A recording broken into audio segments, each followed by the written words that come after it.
দুর্দান্তভাবে শেষ হলো ভারত বনাম বাংলাদেশের মধ্যে ধামাকাদার টেস্ট ম্যাচ। ৪ নম্বর দিনে লাঞ্চ ব্রেকের আগে পুরো বাংলাদেশ টিমকে ব্যাবিলনে ফেরত পাঠিয়ে ভারতীয় টিম প্রথম টেস্ট ম্যাচ জয়লাভ করল। বাংলাদেশ টিম কোনো কূল কিনারা খুঁজে পায়নি এই টেস্ট ম্যাচে। একদিকে অশ্বিন ও অন্যদিকে রবীন্দ্র জাদেজা বলের কামাল দেখিয়ে ২৩৪ রানে পুরো বাংলাদেশ টিমকে ব্যাবিলনে ফিরিয়ে দিল। তেমনি ভারত এমন সব রেকর্ড তৈরি করলো এই প্রথম টেস্টে যা ভাঙা অসম্ভব। এবং বাংলাদেশ টিম কী ভুলের জন্য এই ম্যাচ হেরে গেল তা এই ভিডিওতে জেনে নেব। ভিডিওটি খুবই গুরুত্বপূর্ণ হতে চলেছে, ভিডিওটি শেষ পর্যন্ত দেখার অনুরোধ রইল। ভারত বনাম বাংলাদেশের মধ্যে ২ টেস্ট সিরিজের প্রথম টেস্ট ম্যাচ চেন্নাই স্টেডিয়ামে খেলা হয়েছিল। ভারতীয় টিম প্রথম ব্যাট করে ৩৭৬ রান করে অল আউট হয়ে যায়, যেখানে দুর্দান্ত ব্যাটিং করে রবীন্দ্র জাদেজা ও রবিচন্দ্রন অশ্বিন। তারপর বাংলাদেশ টিম মাত্র ১৪৯ রান করে পুরো টিম ব্যাকফুটে চলে যায়। কোনো ব্যাটিংরাই ভারতীয় বোলারদের কাছে টিকতে পারেনি এবং একটি বিশাল চাপ হয়ে যায় বাংলাদেশ টিমের জন্য।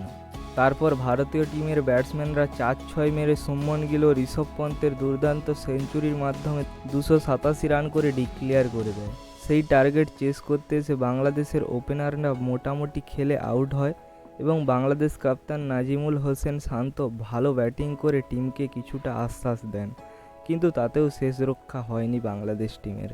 ৩৩৪ রান করে অল আউট হয়ে যায় বাংলাদেশ টিম। ভারতীয় স্পিনাররা দুর্দান্ত বোলিং করেছে, ২১ ওভার বল করে ৬টি দুর্দান্ত উইকেট নিয়েছেন, ভারতীয় টিমকে জয়লাভের জন্য এগিয়ে দিয়েছেন এবং রবীন্দ্র জাদেজাও ৩টি উইকেট নিয়েছেন এবং তার মধ্যে সবচেয়ে গুরুত্বপূর্ণ উইকেট বাংলাদেশ ক্যাপ্টেন শান্তর উইকেট।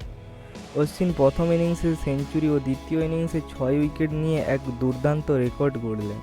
এই ম্যাচের ম্যান অব দ্য ম্যাচ ঘোষণা করা হয় অশ্বিনকে। অশ্বিনের রেকর্ড এক ঐতিহাসিক রেকর্ড হয়ে মানুষের মনে রয়ে গেল। বিরাট কোহলি ও রোহিত শর্মা অফ ফর্মে থাকাকালীন দুর্দান্ত খেলে জয়লাভ করেছে ভারত বর্তমান এই সিরিজ ১-০-তে রয়েছে। দ্বিতীয় টেস্ট ম্যাচ কানপুর ক্রিকেট স্টেডিয়ামে দেখতে পাওয়া যাবে। এই দ্বিতীয় ম্যাচ বাংলাদেশ ও ভারত উভয়েরই জন্য খুবই গুরুত্বপূর্ণ হতে চলেছে।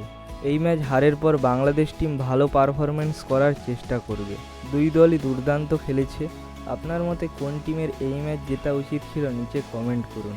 ভিডিওটি ভালো লাগলে একটি লাইক করুন, চ্যানেলে নতুন হয়ে থাকলে চ্যানেলটিকে সাবস্ক্রাইব করে রাখুন ইন্ডিয়া বনাম বাংলাদেশ ও আইপিএল সংক্রান্ত আপডেট পাওয়ার জন্য। ধন্যবাদ সবাইকে।